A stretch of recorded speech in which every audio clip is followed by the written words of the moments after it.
এই প্রথমবার একজন একাকী মা তার ছেলেকে নিয়ে বিমানে চড়েছিলেন।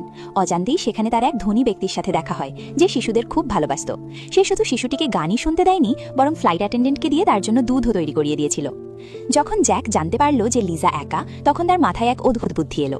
বিমান থেকে নামার পরপরই সে লিজার সামনে প্রস্তাব রাখল যে সে যেন 6 মাসের জন্য তার স্ত্রী হয়।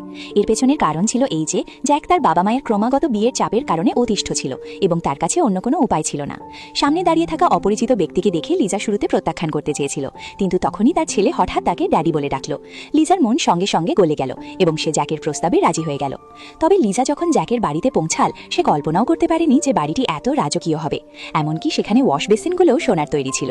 লিজার আগমনে জ্যাকের পরিবার তাকে খুব একটা স্বাগত জানায়নি। তাদের মনোযোগ আগে থেকেই অন্য এক উপযুক্ত পাত্রীর ওপর ছিল। কিন্তু জ্যাকের স্ত্রীর সাথে তাদের আগেই একটি সন্তান আছে দেখে পরিবারকে এই সত্যি মেনে নিতে হলো। সেদিন রাতে লিজার ছেলে অসুস্থ হয়ে পড়ল, যা তাকে অত্যন্ত চিন্তিত করে তুলল। যদিও দাদি লিজাকে খুব একটা পছন্দ করতেন না, তবুও তিনি তৎক্ষণাৎ শিশুটির অবস্থা দেখতে এলেন। বাচ্চার জ্বর কিছুটা কমলে দাদি জ্যাককে দ্রুত ডাকতে বললেন। ডাক্তারের চিকিৎসার পর শিশুটি অবশেষে শান্তিতে ঘুমিয়ে পড়ল। লিজার দুশ্চিন্তাগ্রস্ত মন এবার শান্ত হলো। ঠিক সেই সময় জ্যাক তার পাশে দাঁড়িয়ে হাসতে লাগলো। সে সেই দৃশ্যটি মনে করছিল যখন লিজা এবং দাদি শিশুটির জন্য একে অপরের মুখোমুখি হয়েছিলেন, এবং বিষয়টি তার কাছে খুব মজাদার লেগেছিল। লিজাও হেসে ফেলল। জ্যাক লিজাকে বলল যে দাদি দেখতে কঠোর হলেও তিনি আসলে শিশুদের খুব ভালোবাসেন। কিছুদিনের মধ্যেই পরিবারের প্রত্যেক সদস্য লিজার সন্তানের প্রতি ভালোবাসা অনুভব করতে শুরু করলো।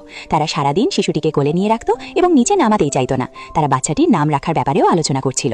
অন্যদিকে লিজা ঘুম থেকে উঠে হঠাৎ দেখল যে বাচ্চাটি সেখানে নেই। সে আতঙ্কিত হয়ে জ্যাককে জাগিয়ে তুলল এবং নিচে বাচ্চাকে খুঁজতে গেল।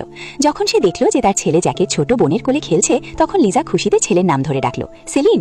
কিন্তু সে কখনো ভাবেনি যে পুরো পরিবার যখন বাচ্চাটির নাম শুনবে, তখন সবাই মুহূর্তের মধ্যে স্তব্ধ হয়ে যাবে।